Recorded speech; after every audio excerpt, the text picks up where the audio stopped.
Bismillah ar-Rahman ar-Rahim. Assalamu alaikum everybody. My name is Arifi and welcome to 1001 American Muslim Nights, where I talk about living our deen right here in the US of A.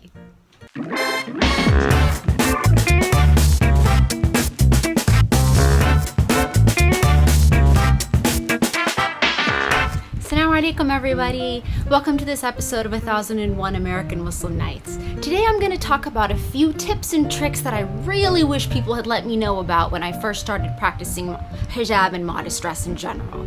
So before I got started, people warned me about the social aspect. They warned me that people might treat me differently, might have different expectations of me, and they were right about that. I actually had a girl come up to me one time and say that I was laughing too much and that me being so publicly happy was giving Muslims in general a bad name.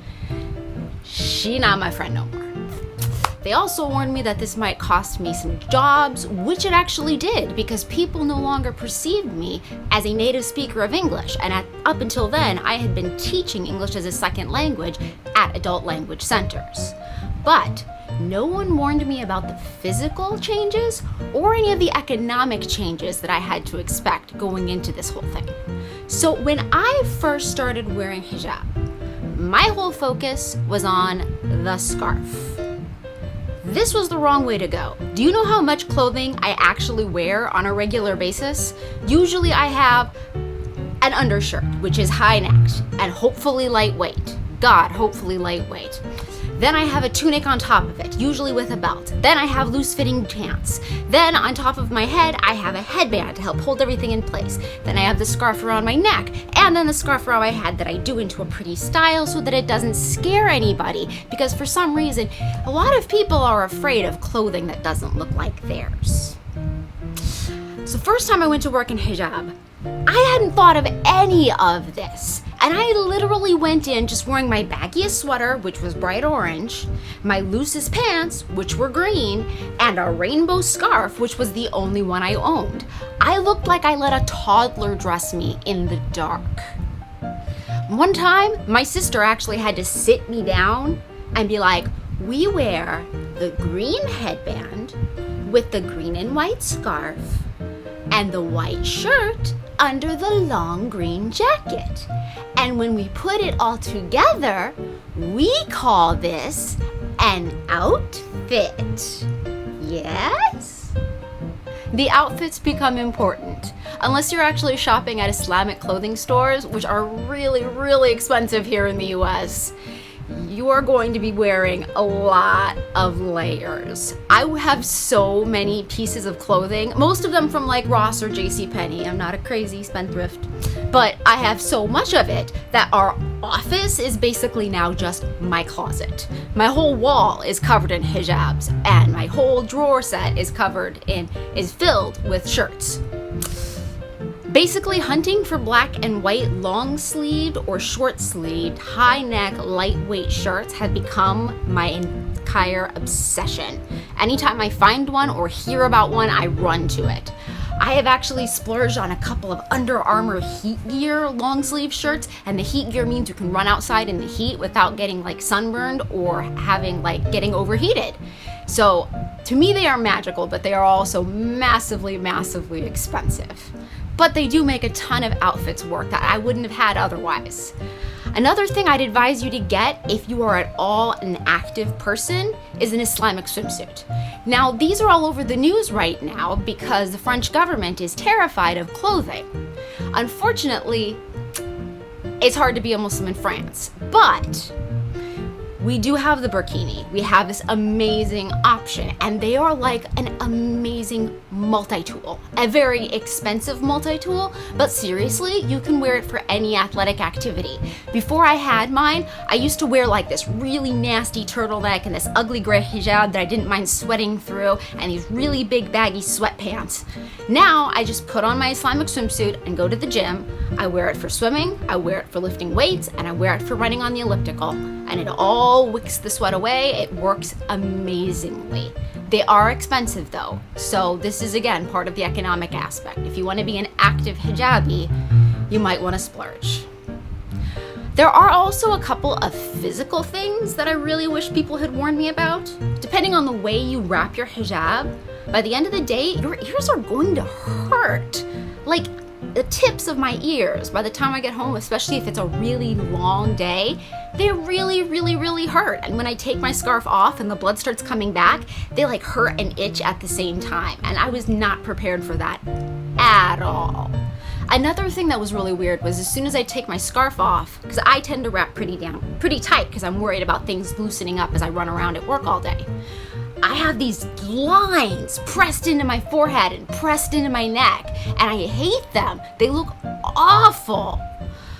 The other thing is, when you take your hijab off, you're not going to have magical Princess Jasmine hair that just poofs and springs back to life and looks magical and gorgeous.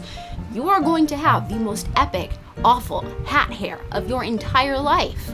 I actually had a professor once say, "Oh, when you got married, the first time you took your scarf off in front of your husband, it must have just been so sensual and beautiful as your hair flowed down." It's like, well, actually, it was in a tight little bun and held plastered to my head with head sweat and hair sweat, because apparently even my hair sweats when I wear hijab all day.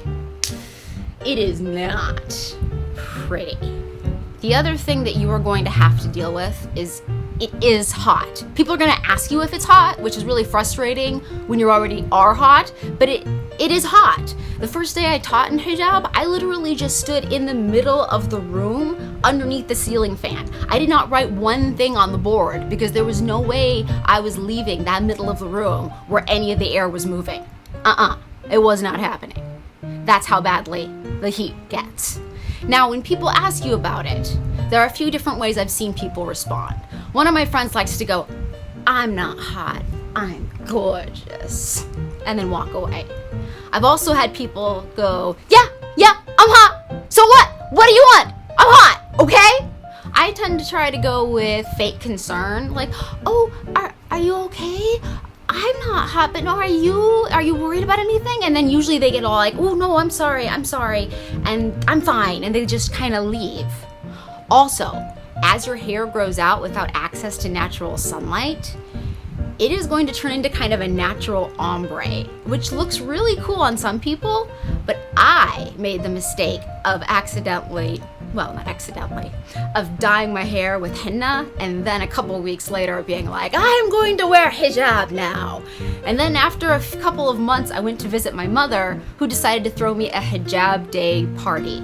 Now, hijab day parties are awesome because we celebrate our hijab day parties by having my mom make us our favorite meal, and she makes us pie. Always take the excuse to have extra pie. Always, okay? You celebrate that hijab day. But I had to go quickly buy a bottle of my natural hair dye, like hair dye that looked like my natural hair color, because it looked like I was wearing a skull cap of my natural hair color, followed by a bunch of red. The other thing you're going to want to do is wear sunscreen. You are going to get tan lines in places you do not even imagine, and wear sunscreen past where you think you're going to show. I put it a good inch past my wrist and all the way around my face down to about here on my neck. When my sister first started wearing hijab, her tan lines looked so funny that it looked like she was actually wearing a funny mask every time she just took her scarf off. You don't want that. Wear sunscreen, all right? The other thing that I didn't know about was public wudu becoming so much more awkward.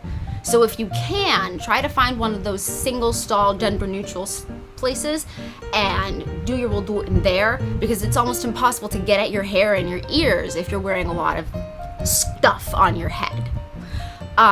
The last thing I want to say though is you are never going to be able to please everybody.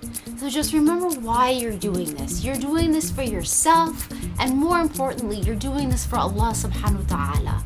He is the only one who knows your intentions. He's the only one who's really judging you and whose judgment actually matters.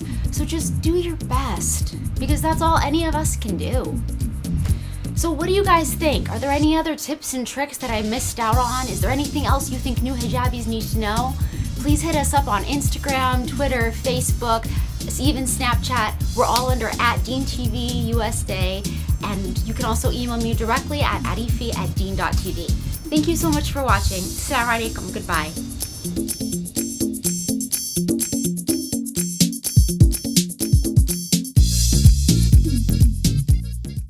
This Dean TV video was brought to you in part by Penny Appeal USA, Small Change, Big Difference, by Islamic Relief, Working Together for a Better World, and by Guidance Residential, the #1 Islamic home financer in the U.S.